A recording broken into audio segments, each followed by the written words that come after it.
Doctor, muy buenas tardes. Soy la alumna Cassandra Valdés Flores, del curso Derecho Penal General. En esta oportunidad voy a explicar el tema Gamboa versus Perú, como nos ha dejado en la consigna del trabajo. Bueno, el título sabemos que es el caso Gamboa García y otros, ¿no? Que es de Perú. La fecha de sentencia fue el 2 de septiembre del 2022, donde la Corte Interamericana de los Derechos Humanos. La importancia, esta constituye un hito en la jurisprudencia regional sobre violencia sexual cometida por agentes del Estado y la denegación de la justicia para mujeres víctimas de violencia de género. Vayamos al contexto. Los hechos ocurrieron en 1991 en el marco del conflicto armado interno, donde las Fuerzas Armadas y policiales actuaron bajo doctrina de seguridad nacional, lo que favoreció a la comisión de graves violaciones de derechos humanos amparadas en un clima de impunidad. La controversia se origina por la denegación de justicia que sufrieron las víctimas. La principal vulneración procesal fue la sustracción de la investigación del fuero común y su derivación a la jurisdicción militar. El Estado peruano incumplió las obligaciones internacionales al permitir que la justicia militar conociera crímenes de lesa humanidad, negando el acceso a la verdad y la justicia. La víctima, la señora Teófila Gamboa García, fue objeto de crímenes atroces perpetrados por agentes de la Policía Nacional del Perú, en 1991. Dentro de los crímenes se incluyeron la violación sexual, que se encuentra en el artículo 170 del Código Penal, también la desaparición forzosa, que lo encontramos en el artículo 320 de nuestro Código Penal, la tortura, que está en el 321 del Código Penal, El artículo de violación sexual abusando de la posición de autoridad y aprovechándose del estado de indefensión de la víctima. En desaparición forzosa, se vincula en el tema de la privación de libertad seguida, de la negación de la detención y el ocultamiento de su suerte o paradero. La tortura, como lo hemos visto tanto en el video y de acuerdo a lo que ella ha expresado en su testimonio, a través de la violación sexual, todos los sufrimientos y la tortura al golpearla, que mientras la golpeaban para poder violentarla, sexualmente. La sustracción del caso a la jurisdicción ordinaria para ser remitida a la jurisdicción militar fue la acción estatal que consolidó la impunidad. Esta práctica común en la época impidió una investigación independiente, imparcial y efectiva, vulnerando el principio del juez natural y obstruyendo el acceso a la justicia por más de 3 décadas. El Estado en su defensa alegó la existencia de procesos internos y el principio de cosa juzgada respecto a las decisiones castrenses, argumentos que fueron desestimados por la Corte Interamericana de los Derechos Humanos.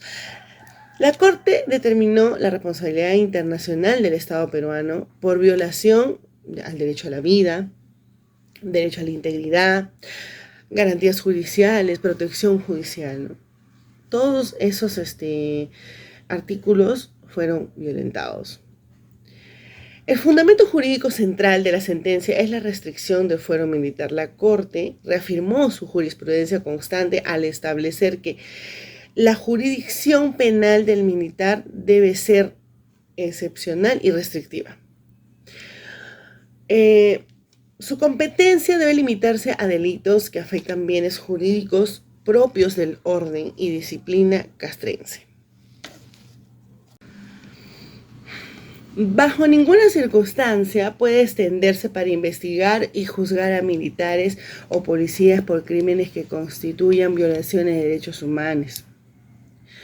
El Tribunal Constitucional peruano ha sostenido que la vida, la libertad, la integridad física no pueden ser bienes jurídicos militares.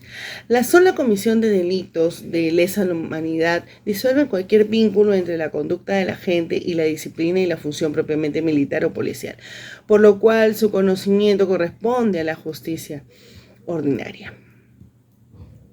La decisión de enviar el caso Gamboa a la justicia castrense fue en sí misma una violación a las garantías judiciales que frustró cualquier posibilidad de enjuiciamiento efectivo.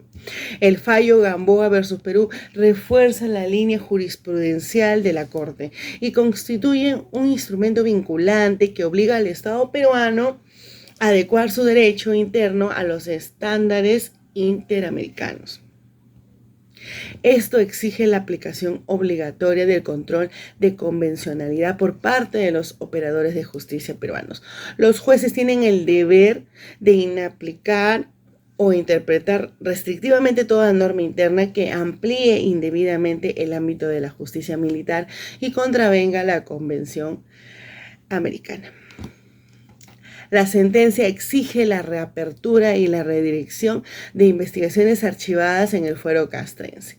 El Tribunal Constitucional peruano ya había establecido que las resoluciones de sobreseimiento o absolución en el fuero militar por graves violaciones de derechos humanos no impiden el juzgamiento en el fuero ordinario. Un proceso penal seguido en el fuero militar con el propósito de sustraer al responsable de la justicia ordinaria o que no se respete las garantías de independencia e imparcialidad. Carece de efectos jurídicos y no activa el principio ne bis in idem de no ser juzgado dos veces por el mismo hecho.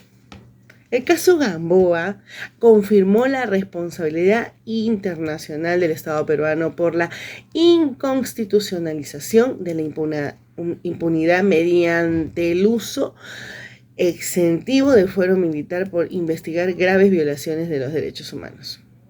La Corte ordenó, entre otras medidas, la obligación de continuar la investigación penal en la jurisdicción ordinaria bajo el marco legal común y la implementación de medidas de no repetición.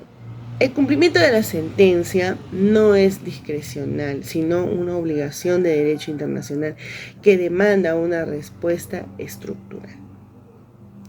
Como reflexión, doctor, la sentencia es un acto de justicia tardía pero indispensable, que resalta la falla estructural y la resistencia del sistema de justicia interno peruano a asumir plenamente su responsabilidad histórica. El caso Gamboa se alinea con precedentes como Barrios Altos y La Cantuta, consolidando una jurisprudencia firme contra la impunidad y exigiendo cambios profundos en las políticas públicas y el acceso a la justicia. Eso sería todo de mi parte, doctor. La alumna Cassandra Valdés Flores. Gracias.